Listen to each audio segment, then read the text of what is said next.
Hey, how's it going? In today's video, we're going over Boruto 2 Blue Vortex chapter 12. I thought this chapter was very good. It definitely added a lot more mystery to the story. Just when things seem to become more clear, several new questions have arisen. The title this time around is called Thorn Soul Bulb, which at first doesn't make any sense at all, but as the chapter progresses, we quickly learn this is a major plot point in the series moving forward. I like the chapter cover this month as well. It's not necessarily plot relevant, but I think Ikimoto drew a pretty good summary here. Okay, with that being said, let's get started.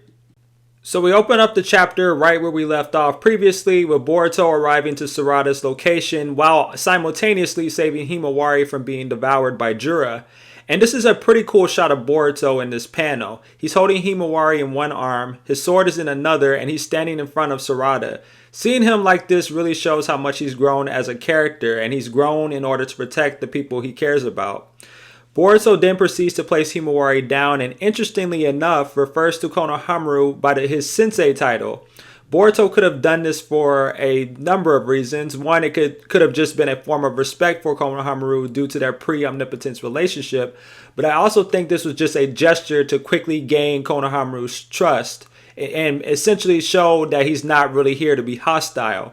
Konohamaru, after all, does associate Boruto with Kawaki's previous actions and has no reason to trust him after all. I also like how Boruto places Himawari down but never once takes his eye off of Hidari.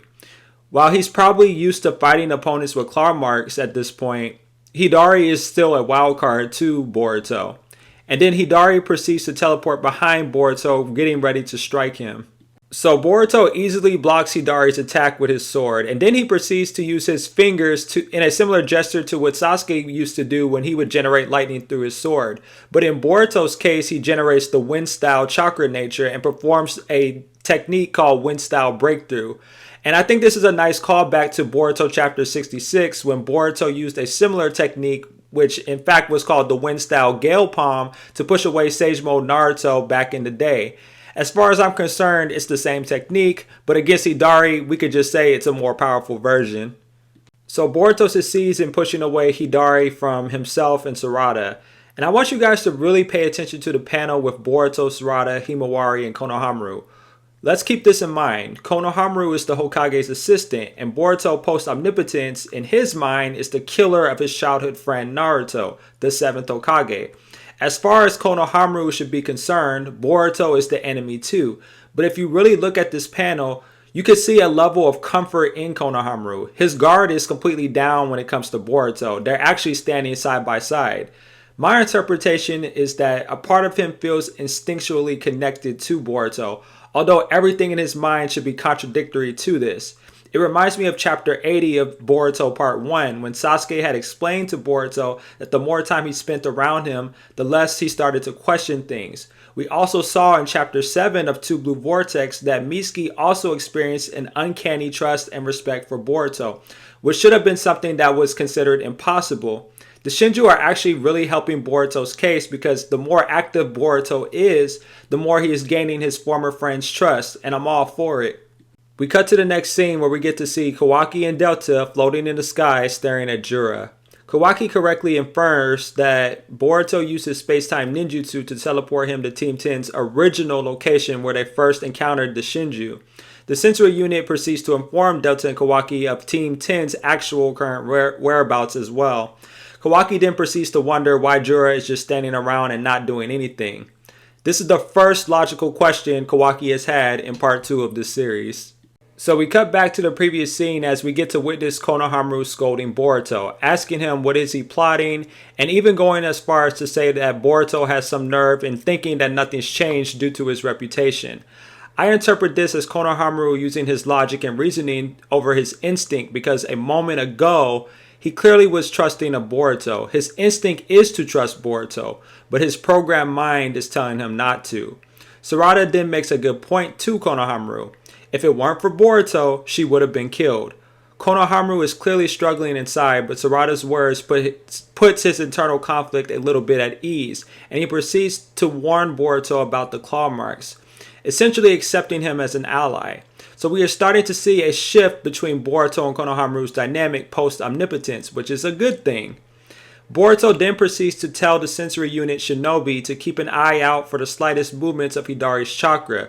Similar to Sasuke in part 1 of the Boruto series, the Leaf Ninja scolds him because he is a rogue shinobi. So, an important point to note, Konohamaru also discovers through his conversation with Boruto, Sarada, and Sumire that the technique Devour is the direct cause of people turning into trees. The Claw Grime and the Shinju both possessing this technique. So Konohamaru, Sarada, and Sumire also learned that Hidari came into existence only because of Sasuke being entrapped inside of a failed divine tree and is the source of his power, personality, and appearance. Konohamaru then associates the same idea with Moegi, his old teammate, as well. Obviously, he doesn't know about Matsuri yet, but he should at least be suspicious of the idea of a doppelganger existing for her. Boruto then states that in order to free Sasuke specifically, Hidari must be defeated. So now we have official confirmation of this fact, but it raises a new question. The characters that were not what the Shinju are based on, how will they be freed? Does Jura specifically have to die, or is there a more complex answer? Konohamaru then asks how Boruto knows so much information, and Boruto doesn't answer. At first I was thinking it was because he probed Momoshiki's thoughts during his time in exile, and simply obtained the knowledge that way. But since he hasn't been willingly activating his karma for the better half of 2 years, I am not so sure anymore. But before Boruto can answer anything else, the sensory unit ninja then detects Hidari's movements and informs Boruto and the others. Hidari up to this point has used some of Sasuke's abilities, but he has not been shown to be even close to the level of Sasuke's intelligence at all. The fact he doesn't have the Sharingan also makes him weaker than he should be. But I'll admit, this was arguably one of the smartest things he's done so far in the series. He summoned several Claw Grime to his location to throw off Boruto and the sensory unit, and also to make Sarada an easier target. To be frank, I'm surprised there's so many Claw Grime left. I knew there were a few in chapter 7 of the series, but still, this is more than I anticipated that would be left, because Boruto and a lot of the Leaf Village shinobi did kill a lot of them. Perhaps the Shinju can divide their own chakra to make even more of them. So it's a pretty crazy thought to think that they can multiply into a mass army to take down a whole nation. Boruto directs Sarada to handle any of the Claw Grime that head directly towards her, and that he'll deal with the rest of them. Konohamaru and Sumire also take their positions. Boruto and Sarada easily hold their own against the Claw Grime, which is not a shock at all given their respective performances against the Claw Grime from the first 3 chapters. Hidari pulls a trick similar to Code and uses one of the Claw Grimes as a means of quickly teleporting to Sarada's location, once again showing that he's somewhat clever. But Boruto isn't having it, and he uses his Shuriken similar to his fight against Mitsuki to teleport to Hidari's location. He then performs a Rasengan to destroy Hidari's left arm and stop the Devour process from taking place once again, and it's a pretty cool moment. I can't wait to see the clever ways Boruto uses the Flying Raijin once the anime returns, and when we get to this part in the story. After Hidari gets damaged, she once again teleports away. Sarada points out that Hidari went away to heal his wounds, much to Boruto's confusion and irritation. So we learn from this section that Hidari and the other Shinju cannot actually heal on their own. They have to recover by heading directly towards a divine tree location and using the roots of the tree to nourish their damaged bodies. It's really creepy and kind of disgusting to look at. Hidari then recovers and teleports behind Sarada and Boruto. Hidari then produces dozens of claw marks to make it next to impossible for Boruto to get close enough to injure him again. I honestly thought Hidari would be a lot more powerful, but the fact that he has to resort to such tactics against Boruto and Sarada means he's probably the weakest of the 4 Shinju. Sarada's Sharingan gives her an advantage over Hidari, as we saw in chapter 10, and Boruto seems to be stronger than Hidari altogether. Hidari is basically a handicap and not a smart clone of Sasuke.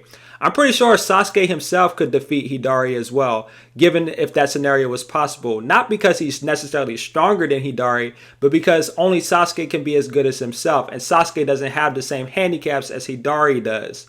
The claw marks are literally the only thing giving Hidari a fighting chance against Team 7, because direct combat is not working in his favor at all. Hidari seems to have forced Boruto's hand, however, and Boruto decides to once again use the Rasengan Uzuhiko.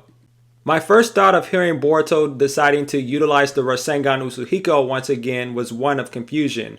While it did mess up Code's equilibrium, it didn't seem to be a highly destructive technique at the time.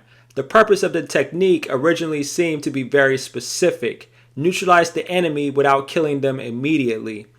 We know the energy, chakra, and rotation of the Uzuhiko come directly from the planet itself, but now we realize that Boruto used a nerf version of this technique against Code, which is actually insane to think about. Apparently, Boruto can actually make this technique even stronger, and even goes as far as to state that the Uzuhiko has no real limits.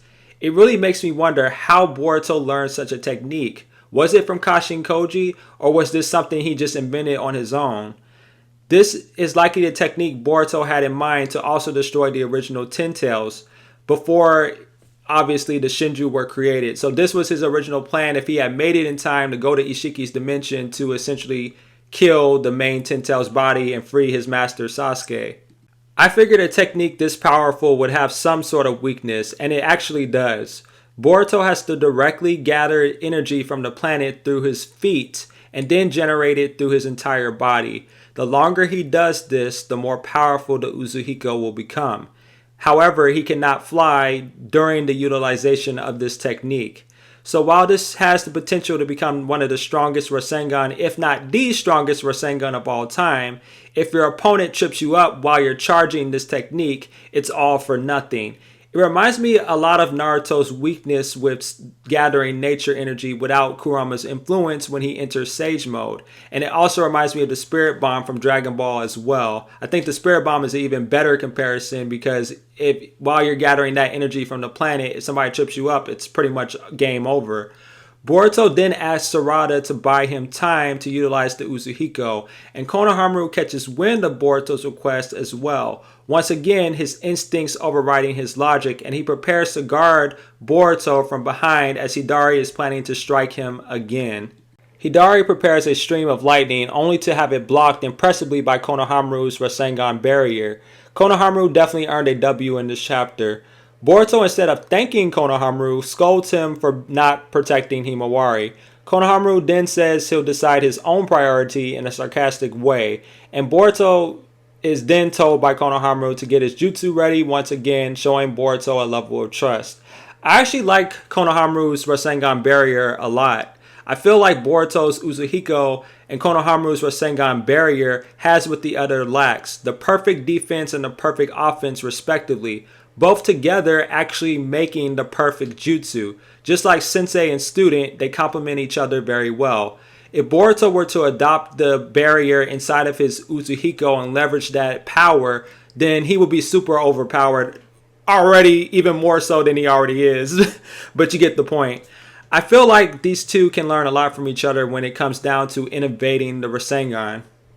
Unfortunately, Sarada gets grabbed by Hidari once again. It's kind of a running gag at this point, but this time she's not going out like that and decides to use the Chidori stream against him, which I am highly impressed that she actually knows this technique, since I'm sure Sasuke did not teach her this variation of Chidori. I think she learned it by listening to her mom, when she could have asked her mom about some of the techniques that Sasuke utilized in the past, which makes sense, since Sakura witnessed Sasuke in part 2 of the original series use the Chidori stream against Naruto, Sai, and Yamato back in Naruto chapter 308. So after Sarada's display of skill, Hidari launches himself into the sky to avoid any further injury. Sarada quickly asks Boruto if the Uzuhiko is done charging already. Boruto shockingly says it's still not up to his perfection or liking, but heck, it's now or never. We then get to see how devastating the imperfect Uzuhiko really is. A mini vortex turning into a tornado wraps Hidari up, consuming his entire body and ultimately destroying a good chunk of his body. I'm honestly shocked that Hidari got taken down so soon, but it was an epic takedown to say the least. Unfortunately, Boruto was right, and that the Uzuhiko was launched a little bit too soon, as Hidari barely manages to survive the impact, though he's greatly weakened. He is clearly preparing to escape once again and heal his body using the claw marks, only for his claw marks to suddenly disappear. Everyone's favorite hypocrite, Kawaki, shows up and uses the Sukuna Hikona to shrink the claw marks down to a point where Hidari could no longer teleport. Kawaki proceeds to stare at Hidari and says one of the coldest lines ever. "You look like you're in pain. Let me end that for you." And then he blows him away. I'm annoyed that Kawaki got the kill since he didn't earn it, but I can't deny that was a pretty cool kill. Interestingly enough, Kawaki did not use his karma here when he easily could have. He only used Sukuna Hikona and his chakra blast, or whatever that thing is that he uses with his ninja tech. It's likely he took this gesture because he doesn't want Boruto to teleport away due to the karma resonance like he did in chapter 9. Kawaki, after all, has no means of dealing with Boruto's flying Raijin, so the cat and mouse game would essentially continue on forever, and Kawaki wants to deal with Boruto now. As Hidari's entire body gets decimated, a mysterious object suddenly appears in front of everyone. Boruto wastes no time in catching it, while the others just stare in confusion, just like the audience as well. To everyone, it looks like Boruto is talking to his imaginary friend, but in reality, he's getting confirmation from Kashin Koji about what this item truly is. According to Koji, there is no mistaking it. This item that Boruto has currently in his hand is called a Thorn Soul Bulb, which provides a lot more context to the title of this chapter, as all roads moving forward seem to lead to this item being the key to everything. This also makes Boruto and Kashin Koji's dynamic a little bit more mysterious. Koji basically says that he has seen this item before. I really wonder what he has been up to after he escaped from Ishiki in part 1 of the series. And how did he meet Boruto? It's something that's not adding up there.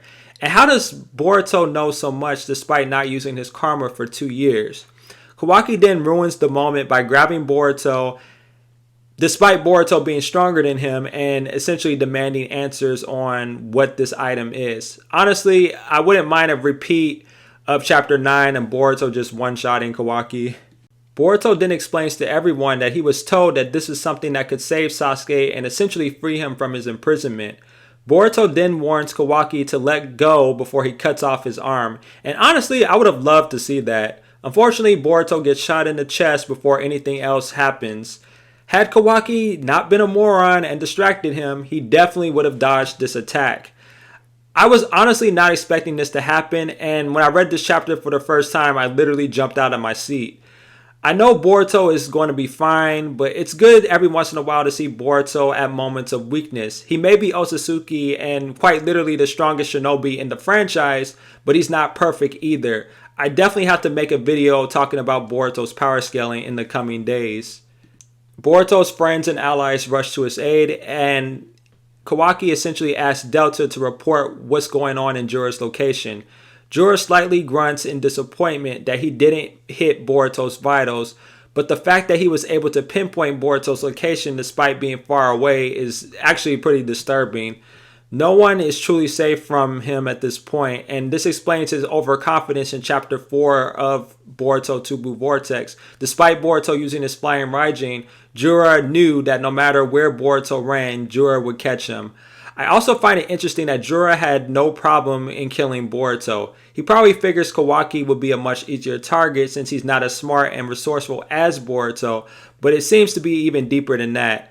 I simply think he's grown past his original programming and wants to have a different purpose. Why else would he prioritize Himawari over Kawaki, who quite literally came to his location? Sarada goes towards the soul bulb and she gets shot in the process as well.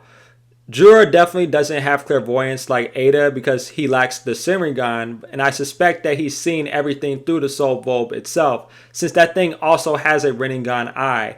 One of the more underrated abilities of characters with the Rinnegan is shared vision, and I suspect that's how he was able to hit Boruto and Sarada so easily despite being far away.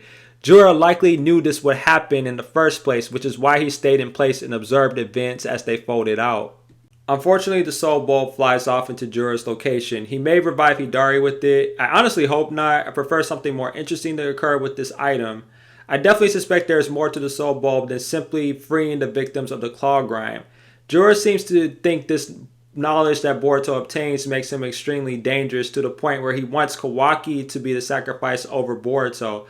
And I'm honestly not surprised about that at all. I guess we'll have to learn more about the soul bulb next month. Until next time, guys.